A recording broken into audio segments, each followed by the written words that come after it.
오늘은 또 복된 주일을 우리가 함께 맞습니다.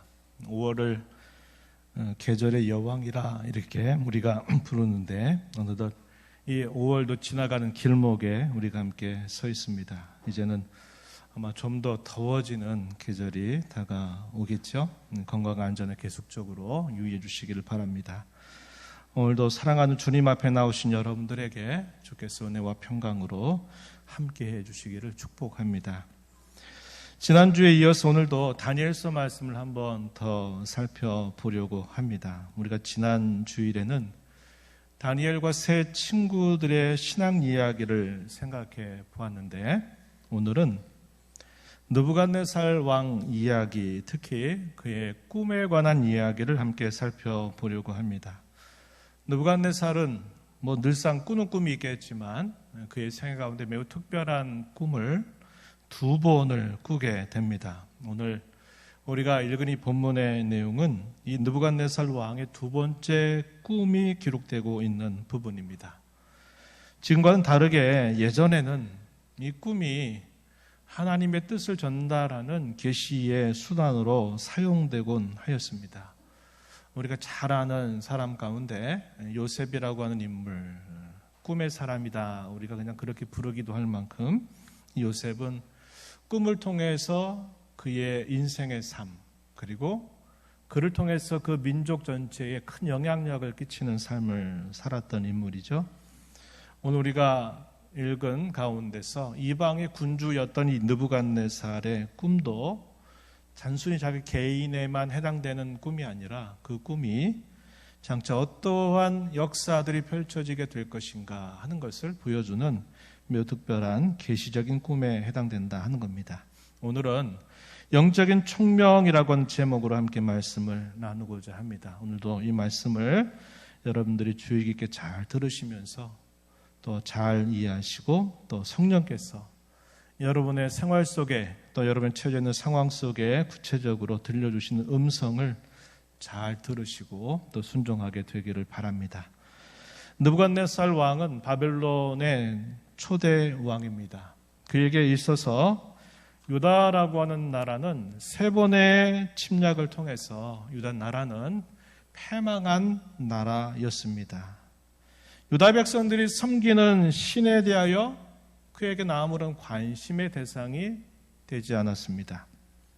왜 그러냐? 이 고대 시대에 특별한 생각이 있었어요. 그건 뭐냐면 당시에 싸워지는 이런 전쟁에서 승패는 결국 그들 나라가 섬기는 신들의 승패로 여겨졌기 때문에 그러합니다. 유다 나라가 바빌론에 힘 한번 써보고 싸워서 진 것도 아니고 싸우지도 못한 채 무기력하게 결국 패망했다라는 것은 이 바벨론의 왕이 볼 때는 그들이 섬기는 신이라고 하는 것은 제고의 가치가 없고 관심의 대상이 될 수 없는 경우였습니다.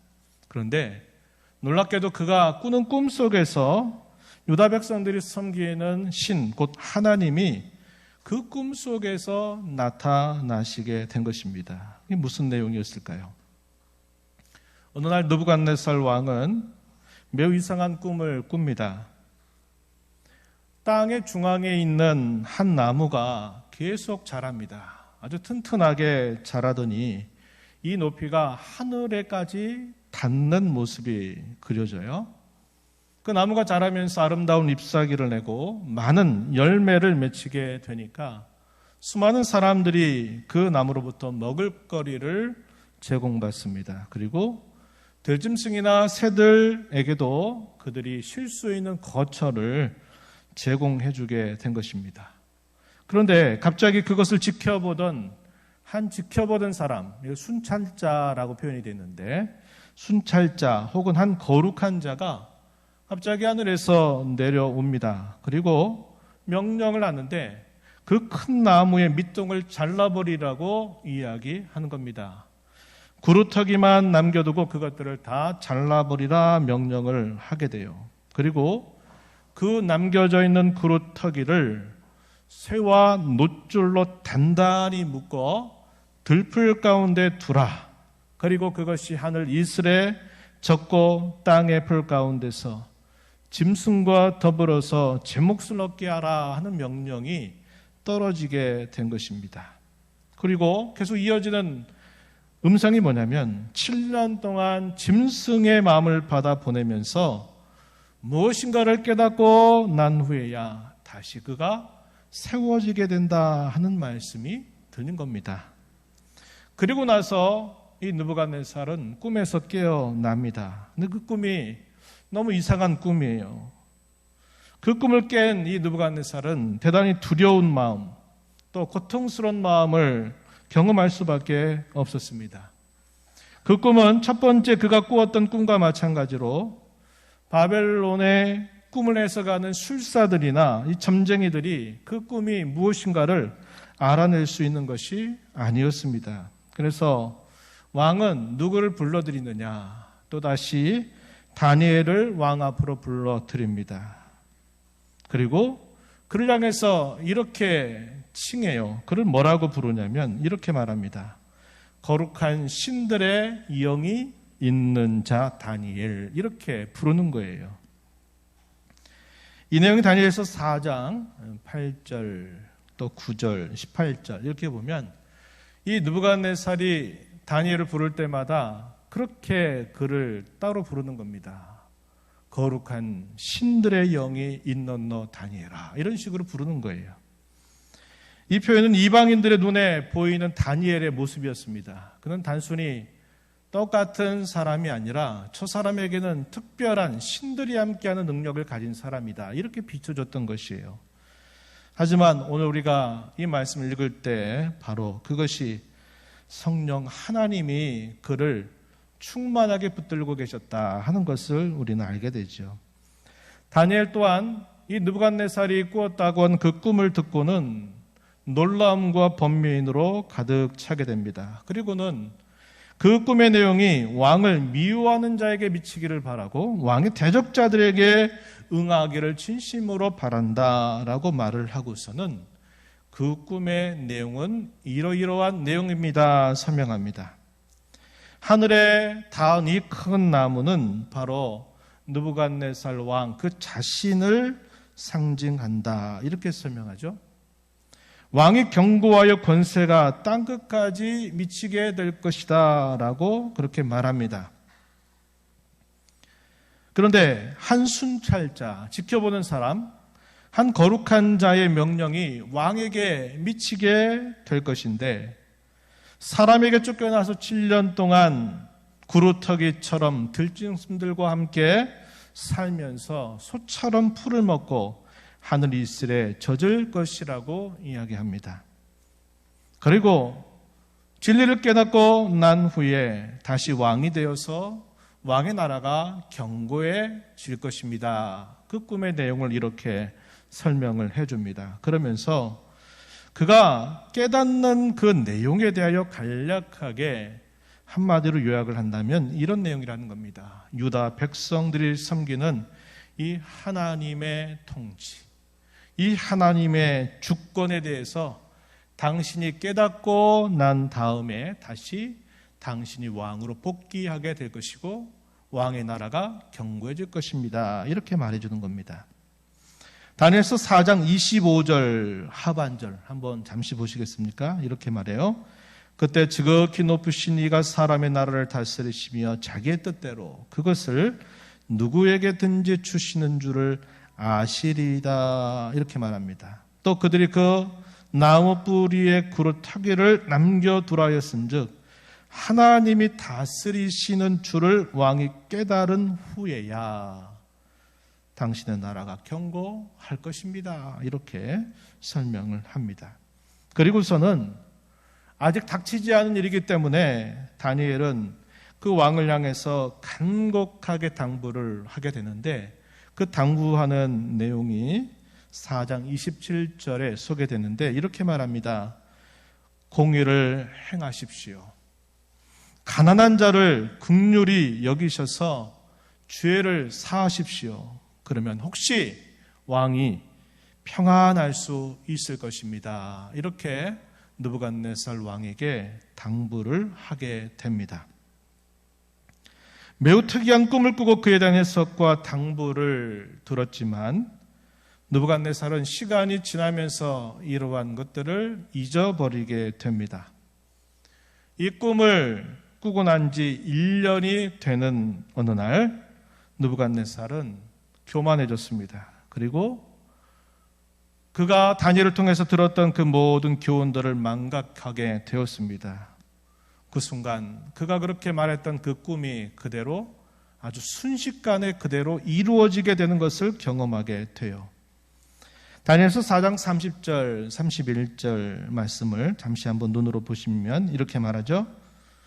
나 왕이 말하여 이르되 이 큰 바벨론은 내가 능력과 권세로 건설하여 나의 두성으로 삼고 이것으로 내 위엄의 영광을 나타낸 것이 아니냐 이렇게 말했더니 이 말이 아직도 나 왕의 입에 있을 때 이 말이 떨어지기가 무섭게 하늘로부터 소리가 들리는데 어떤 소리입니까? 31절 뒷부분에 보니까 느부갓네살 왕아 내게 말하노니 나라의 왕위가 내게서 떠났느니라 이러한 말씀이 들렸다는 겁니다.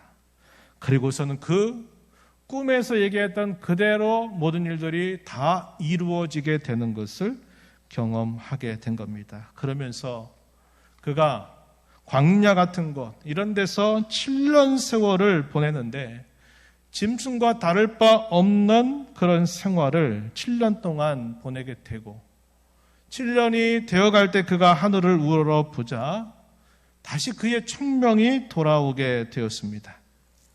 자신에게 말씀한 분, 지극히 높으신 하나님에게 감사를 드리면서 그 하나님께 찬양과 경배를 드리게 됩니다.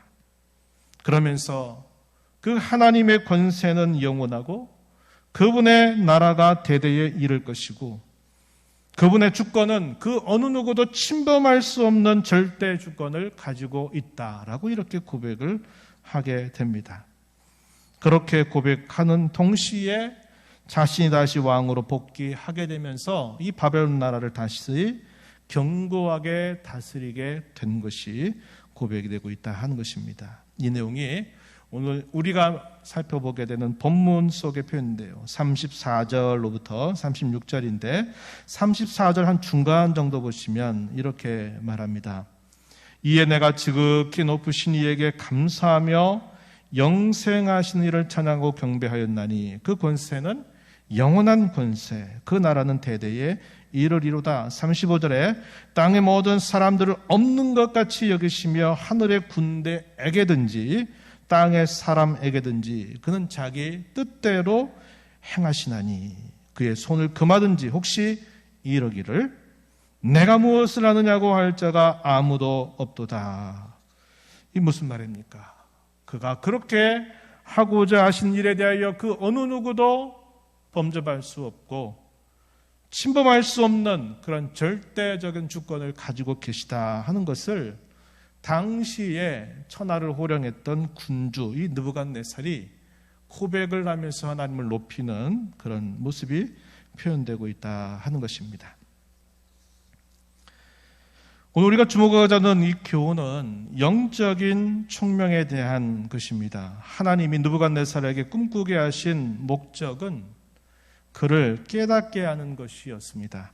이 표현이 다니엘서 4장에서 무려 4번씩이나 계속 반복되고 있는데요. 그 중에서 특별히 다니엘서 4장 25절, 26절 끝부분에 보게 되면은 이렇게 말합니다. 지극히 높으신 이가 사람의 나라를 다스리시며 자기의 뜻대로 그것을 누구에게든지 주시는 줄을 아시리이다. 이 안다 이런 표현을 사용했죠. 26절에서도 또 이렇게 말합니다. 하나님이 다스리시는 주를 왕이 깨달은 후에야 왕의 나라가 견고하리이다 이렇게 말합니다. 여기 아실 것입니다. 깨닫게 될 것입니다. 이런 표현은 바로 이러한 총명, 깨닫게 하는 것 이것이 꿈을 꾸게 한 아주 중요한 목적으로 소개되고 있는 부분이 되고 있어요. 우리가 앞에서 살펴보았던 것처럼요. 느부갓네살 왕은 다니엘이 그에게 했던 간곡한 당부를 잊어버리고 교만했습니다. 망각해버리고 그가 교만한 마음을 품게 되면서 그는 영적인 무지 상태로 빠져버리게 된 것입니다. 그리고 이것이 곧 7년 세월 동안 사람이긴 사람인데 짐승과 다를 바 없는 삶을 살게 했던 것이 되어버렸습니다. 느부갓네살 왕은 7년을 그렇게 보내고 난 다음에 비로소 자신이 하늘을 우러러 보았을 때 충명을 얻었다고, 충명이 다시 자신에게 돌아왔다라고 고백하고 있습니다. 우리가 읽었던 말씀 34절, 36절에 그 표현이 반복이 되고 있죠. 사실상 그가 다시 얻은 총명은 예전에 자신이 가지고 있었던 정도의 총명이 아니라 그가 이 7년 세월 동안 경험하면서 깨닫게 된 사실은 예전에 자신이 알고 있었던 것보다 더 놀라운 것을 그가 깨달았다는 것을 보여주고 있어요. 그가 예전에 알았던 것보다 더 놀랍게 깨닫게 된 사실이 무엇이었습니까? 하나님이 누구이신가? 아무런 관심의 대상이 되지 않았던, 패망했던 그 민족의 하나님, 관심 밖에 있었던 그 하나님이 얼마나 위대한 분이신가? 그분이 다스리는 나라가 얼마나 견고한 나라인가? 그분의 주권이 얼마나 놀라운 주권인가를 그는 이 7년 세월을 보내게 되면서 깨닫게 된 것입니다. 하나님이 누구이신가를 아는 총명을 그는 얻게 된 것입니다. 우리는 이것을 두고 영적인 총명이라고 부르는 것입니다. 그러면 그러한 총명의 내용을 정리해 본다면 저는 한 3가지 정도로 정리해 볼 수 있겠다 이렇게 생각을 합니다. 첫 번째는 어떤 내용이냐 하면은 교만이 얼마나 해악한 것인가 하는 것을 그는 체득을 통해서 깨닫게 되었다 하는 것입니다. 좀 성경 구절들이 좀 잘못 표기가 되어 있는데요. 다니엘서 4장 33절 우리가 읽은 본문 바로 앞절 보면은 이렇게 말하죠. 바로 그때 이 일이 나 느부갓네살에게 응함으로 내가 사람에게 쫓겨나서 소처럼 풀을 먹으며 몸이 하늘 이슬해졌고 머리털이 독수리 털과 같이 자랐고 손톱은 새 발톱과 같이 되었더라. 자신이 다니엘이 그에게 했던 그 당부의 말을 잊어버리고 그가 교만하게 되었을 때 경고했던 그 꿈이 그대로 자신에게 이루어졌다 이렇게 고백하게 되죠. 4장 37절, 4장 마지막 절 끝부분에 가서 보면은 그가 이렇게 또 고백을 하고 있어요. 이렇게 말합니다. 그의 일이 다 진실하고 그의 행하심이 의로우심으로 교만하게 행하는 자를 그가 능히 낮추심이라. 교만하게 행하는 자 하나님은 낮추신다는 것을 그가 몸소 7년 세월을 경험하면서 그가 깨달은 사실로 고백하고 있다 하는 것입니다. 교만이라고 하는 것. 우리가 이방 나라에 대한 심판 예언들을 쭉 접하게 되는 예언들을 보게 되면 동일한 그 심판의 이유가 바로 이 교만이라고 하는 죄입니다. 예레미야서를 통해서도 그러하고 에스겔을 통해서도 그러하고 이사야 선지자를 통해서도 이방 나라를 심판할 때 그 심판의 주요한 공통적인 이유는 그들이 교만해서 하나님을 무시하고 멸시하게 되는 일이었어요. 그 일에 대하여 하나님이 정한 때가 되면 그 나라들을 다 벌하신다, 심판하신다라고 이렇게 예언을 하고 있는 겁니다. 다행히도 이 느부갓네살은 망하지 않고 7년이라고 한 세월 동안 자기가 짐처럼 살다가 놀랍게도 다시 그가 왕위가 복원돼서 다스리게 됐다는 겁니다. 그 사이에 그가 고백하는 그런 내용이죠. 두 번째 내용은 뭐냐면 하나님의 주권과 통치에 대한 깨달음이었습니다. 다니엘서 전체는 줄곧 이 사실을 대단히 강조해주고 있어요. 다니엘서 4장 17절 말씀 한번 여러분 눈으로 보시면 이렇게 말합니다.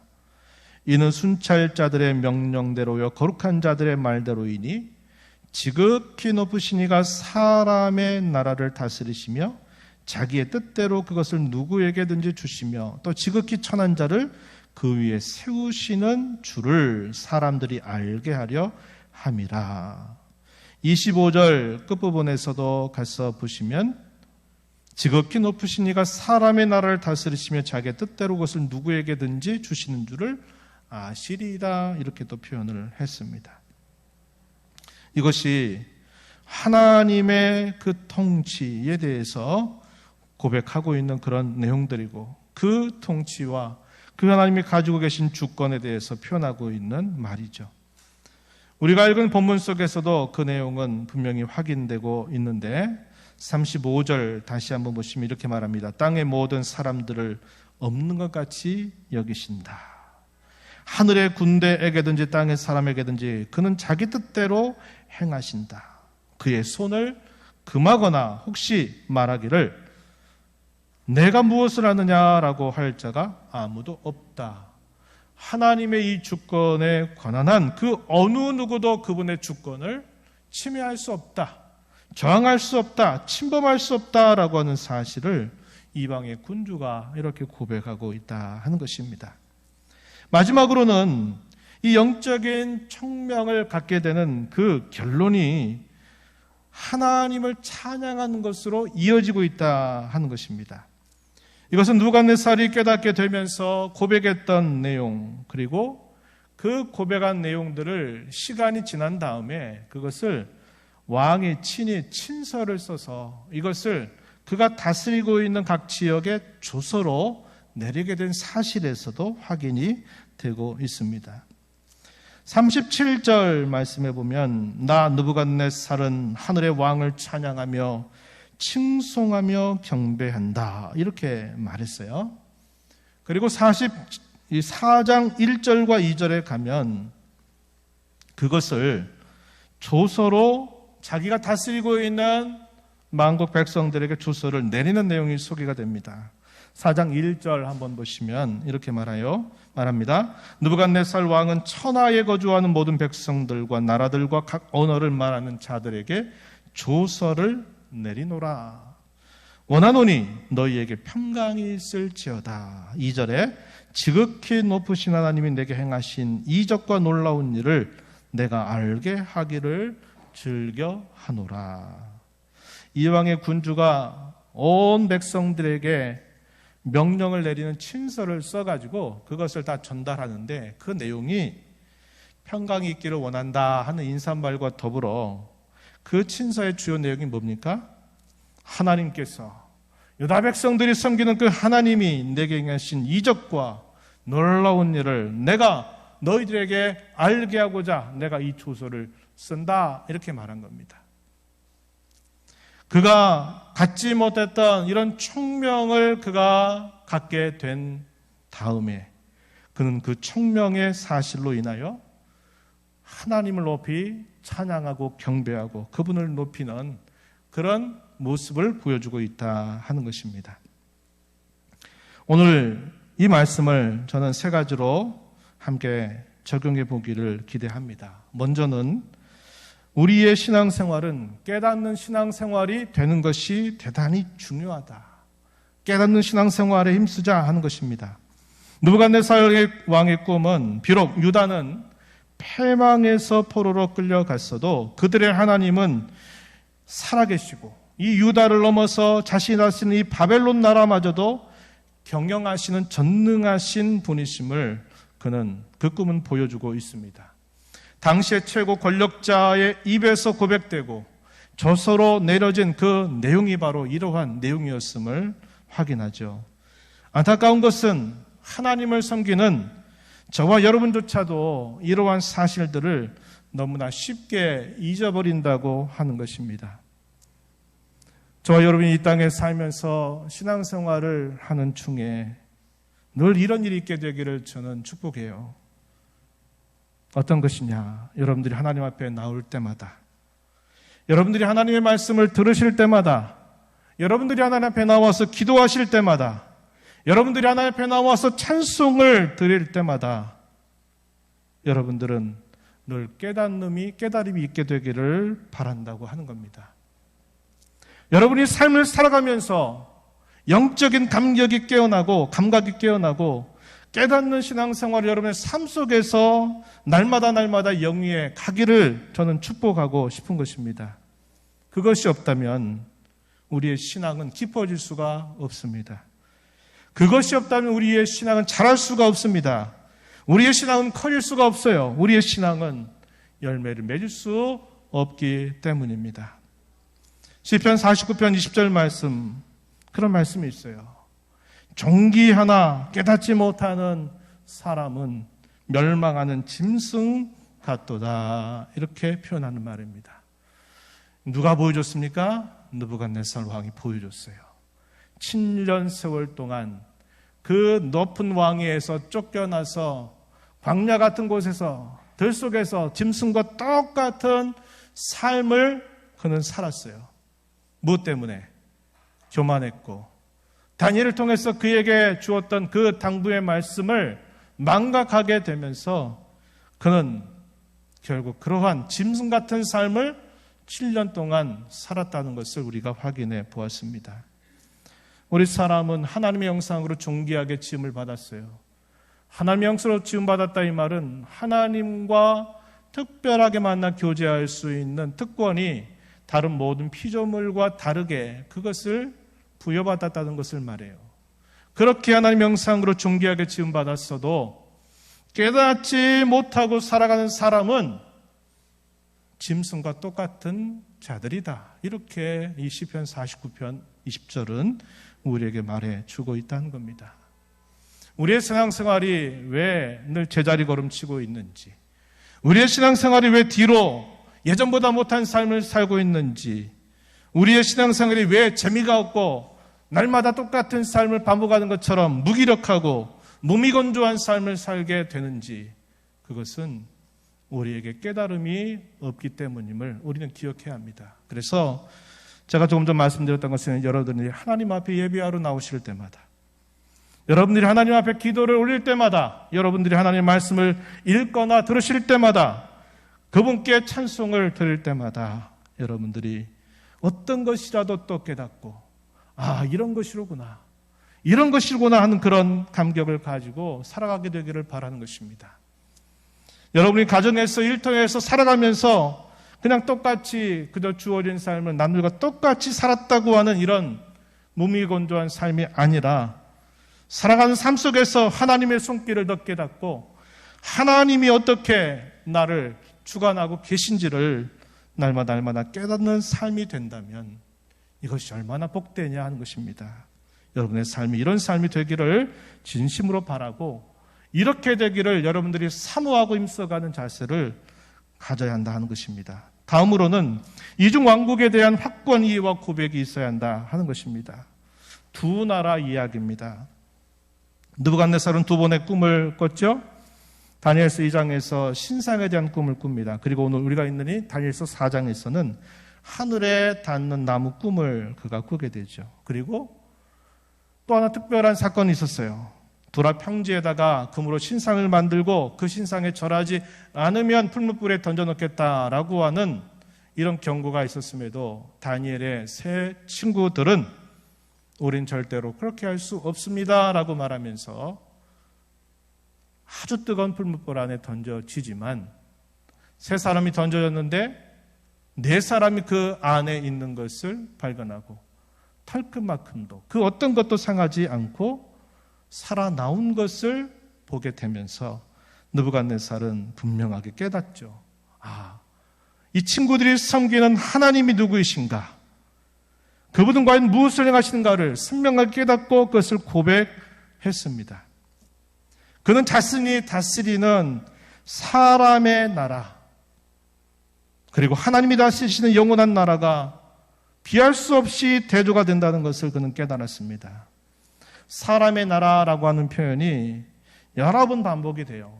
3번이나 반복이 됩니다. 사람의 나라. 그것과 다르게 하나님께서 다스리시는 영원한 나라라는 것이 대조되고 있다는 것을 그가 입술로 고백을 하게 돼요. 그리고 세상의 모든 나라는 이 하나님의 주권과 통치 아래 있다는 사실을 그가 고백을 했었죠. 다니엘서는 비록 유다 나라가 이 땅에서 패망해서 그 나라가 사라졌지만 하나님의 나라는 영원히 건재하다. 영원히 그 나라는 있다. 그리고 그 영원한 나라는 때가 되면 하나님께서 이 땅에 그 나라가 임하게 하실 것이다 라는 사실을 예언해 주는 성경입니다. 오늘 저와 여러분이 이 말씀을 볼 때 이 말씀은 우리 가운데 이미 어느 정도 성취된 말씀임을 우리는 확인하는데 예수님께서 이런 말씀을 하셨어요. 마태복음 4장 17절 말씀에 보면 예수님이 공생애를 시작하시면서 그런 말씀하시죠. 이때부터 예수께서 비로소 전파하여 이르시되 회개하라. 천국이 가까이 왔느니라. 그러면서 그의 공생의 3년을 시작하시게 됩니다. 이 가까이 왔다 하는 이 말은 이제 앞으로 오게 될 것이다 라는 것을 뜻하는 말이 아니라 바로 이 손에 닿을 듯 바로 내 앞에 지금 하나님의 나라가 왔다. 그러니 그 나라에 들어가기 위해서 너희는 회개해야 된다라는 말씀을 예수님이 처음 말씀하시면서 이 공생의 3년을 시작하셨던 것을 우리가 기억합니다. 조금 뒤로 가시면 마태복음 12장 28절에 귀신들의 왕인 바알세불을 힘입어서 예수가 귀신 쫓아낸다라고 비난했던 종교 지도자들에 대하여 예수님 답변하시는 말씀. 그러나 내가 하나님의 성령을 힘입어 귀신을 쫓아내는 것이면 하나님의 나라가 이미 너희에게 임하였느니라 이렇게 말합니다. 하나님의 나라가 임했기 때문에 성령을 힘입어 내가 이 귀신을 제압하고 쫓아내는 것이다. 이렇게 예수님이 친히 말씀하셔서 그 하나님의 나라가 이미 임했다. 이렇게 말씀하고 있어요. 예수님은 마태복음 13장에서 천국에 관한 여러 비유 말씀을 하시는 중에 우리가 잘 아는 겨자씨 비유를 말씀하신 바 있어요.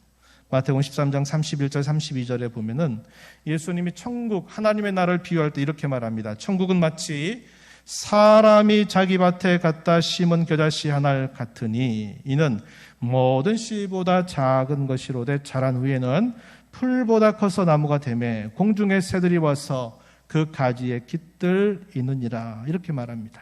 겨자씨 아주 작은 씨인데 그것이 땅에 심기면서 이것이 자라가게 되면서 큰 나무가 되는 겁니다. 나무가 되면 그 나무를 안식처, 거처로 삼아서 공중의 새들이 그곳에 깃들이게 된다 이렇게 말해요.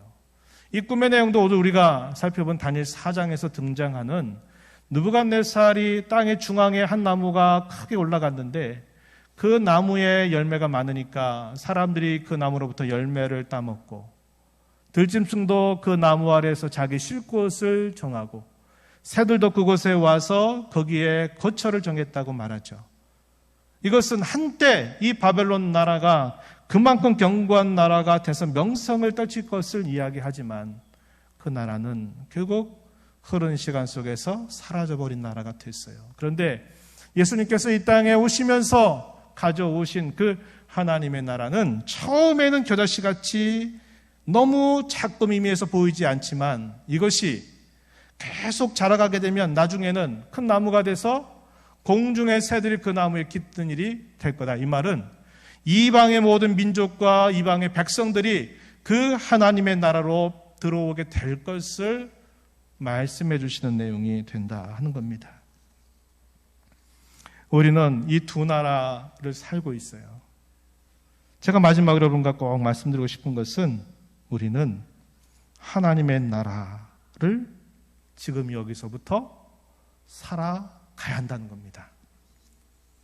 하나님의 나라 혹은 천국은 우리가 비로소 죽게 되면 그 나라에 그때 들어가는 나라가 아니라는 것을 여러분이 꼭 기억하셔야 합니다. 복음을 믿고 구원받게 되면 믿고 구원받는 그 순간부터 우리는 하나님 나라에 들어간다. 성경은 우리에게 그렇게 가르치고 있어요. 구원받은 저와 여러분은 이미 그 나라를 살고 있다고 성경은 우리에게 가르치고 있는데 우리는 어떤 생각을 합니까? 그걸 깨닫지 못하고 이 땅에서 내가 열심히 잘 믿고 내가 잘하면 죽어서 비로소 그때 천국 간다. 이렇게 생각해요. 이 땅에 살면 천국과 별 상관이 없다고 생각해요. 성경이 가르치는 건 이게 아니란 말이에요. 우리가 영적인 청명을 가지는 것은 뭐냐면 내가 구원받은 게 확실하다면 나는 지금 여기서 지금 하나님의 나라에 지금 살고 있다라는 생각을 분명히 가지고 살아야 돼요. 그러면 그게 뭘까요? 나는 예수님으로 말미암아 변화된 사람이야. 나는 예수님 때문에 지금 하나님 나라를 살고 있는 거야. 그렇게 되려면 우리의 마음이 달라져야 되고, 우리의 생각이 달라져야 되고, 우리가 무엇인가를 결정하는 우리의 판단도 달라져야 되고, 우리의 행실도 달라져야만 돼요. 왜? 우린 그 나라를 지금부터 살고 있기 때문에, 내가 지금 살고 있기 때문에 그런 겁니다. 주일날만 아니면 정해진 장소에서만이 아니라 우리가 살아가는 가정에서든 일터에서든 예배하는 시간이 아닌 다른 일상적인 모든 시간이든 그럼 우리가 살아가는 모든 시간과 공간은 하나님의 나라 안에 있다 하는 것을 꼭 기억하고 살아가자 하는 것을 여러분들에게 꼭 말씀을 드리고 싶은 겁니다. 우리 인생을 사는 동안 영적인 총명을 날마다 하나님 앞에 구해야 합니다. 이 세상 속에서 하나님의 나라를 살고 있다는 것을 늘 기억하고 그 나라를 살아가는 훈련을 오늘도 내일도 계속적으로 우리를 부르실 때까지 힘써 나가는 삶을 살아가야 한다는 것입니다. 이런 말씀을 새긴 자로 이 한 주간 우리의 삶 속에서 하나님의 나라를 살아가는 저와 여러분이 되기를 진심으로 바랍니다. 하나님 아버지, 오늘도 저희들을 불러주셔서 주의 말씀을 통하여 영적인 무지로부터 저희를 벗겨주셔서 영적인 총명이 무엇인가를 되새겨 보게 하시고 저희로 하여금 우리가 이 땅에 살아가는 삶은 구원받은 자로 살 때마다 우리 이미 하나님의 나라를 살고 있다는 것을 언제나 기억하며 살게 하시기를 바라옵나이다.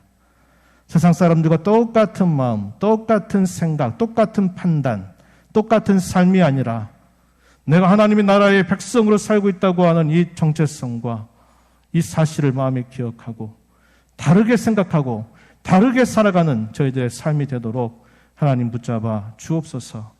흩어진 교회로 살아가는 이 한 주간의 삶이 그러한 삶을 힘써 살아가도록 인도하여 주옵소서. 예수님 이름으로 기도하옵나이다.